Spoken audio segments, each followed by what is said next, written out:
Today I'm going to show you how to make buttermilk pancakes. This is an incredibly easy recipe with just a handful of ingredients.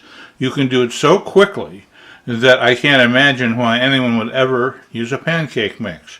These came out better, quicker, and they taste a lot better. The recipe is actually one of my grandmother's, which I got written down by one of my aunts, Aunt Elsie. And it's such a simple recipe. She pointed out you could just remember it as 2, 2, 2, 1, 1, 1/2. And I've pretty much been making that recipe for some years. However, I made one very slight change I'll tell you about in a second.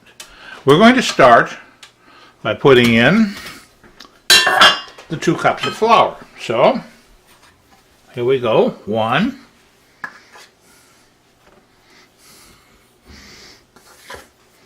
2. Okay.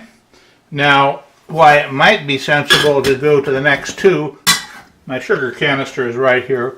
We're going to put in a tablespoon of sugar. Then, 2 teaspoons of baking powder. 1, 2. And rather than 1 teaspoon of baking soda, I've cut it down to around 3/4. So 3/4 teaspoon baking soda. This improves the buttermilk flavor coming through in the pancakes and doesn't really do much to how much they rise. And about 1/2 a teaspoon of salt. So there's your 1/2. That's all your dry ingredients.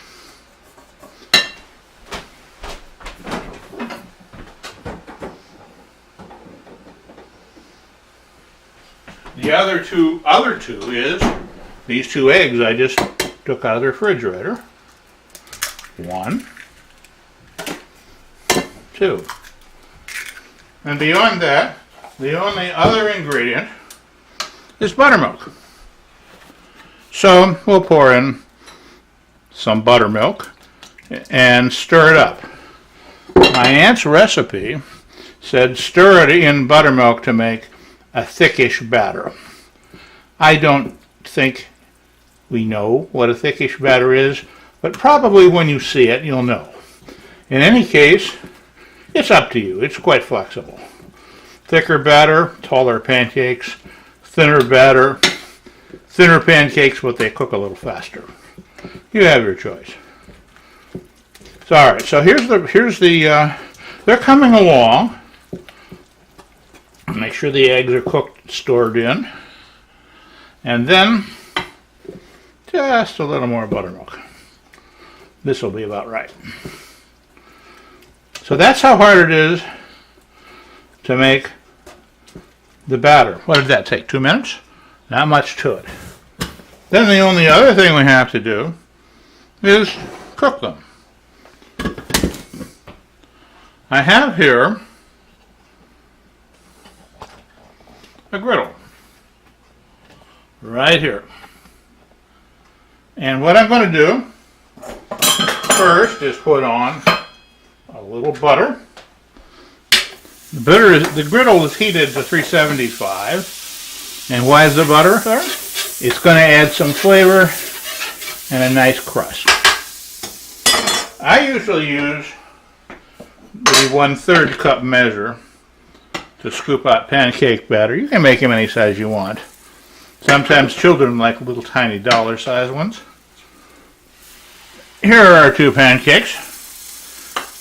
If that doesn't look big enough, you can make it a little bigger like that. And then we let them cook. There's not much to this. You just want to let them slowly cook until you see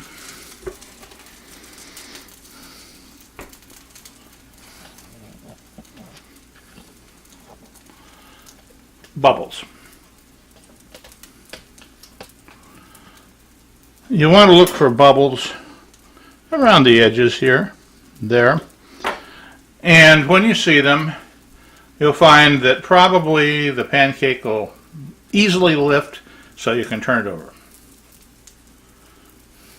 In this case, I have a couple of little extra droplets over here. Sometimes we give them to the children as little baby pancakes.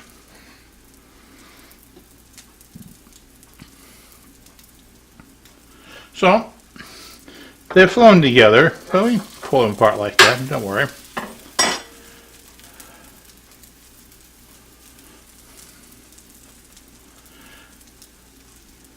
Now, when the pancakes are ready to turn, you only want to turn them once, otherwise they'll flatten out. You'll see bubbles. You see the first bubble right here now. Let's wait for a couple more to show up, and then we'll be ready to flip them. When the pancakes are done, you can put real maple syrup on it, fake maple syrup that's made from corn syrup, like Log Cabin. I usually heat that up in the microwave, so you're putting hot syrup on the hot pancakes so they don't cool off. Or blueberry sauce is very good. Some people like jams and jellies on their pancakes as well, or even peanut butter. Either way, you're going to make very good pancakes. How we come here?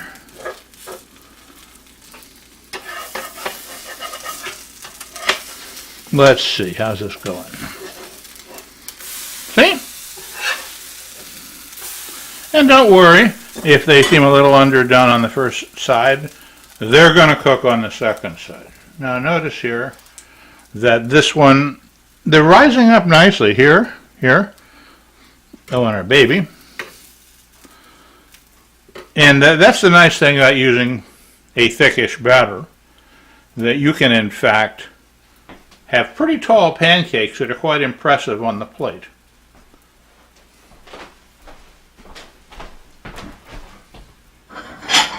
I'm getting a plate.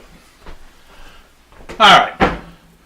Breakfast is almost ready. These look pretty good. We'll give them maybe another 30 seconds to a minute and they're going to be ready to go.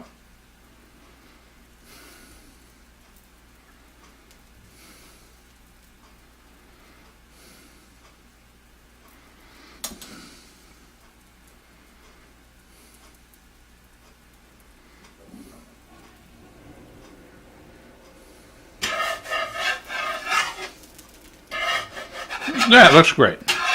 This one might need a little bit longer. We'll let it go just a little bit longer.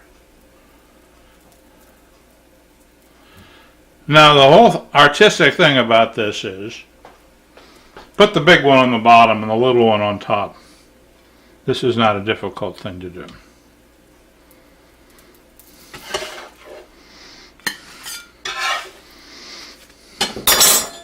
And there you have it. Fluffy buttermilk pancakes. Enjoy your breakfast.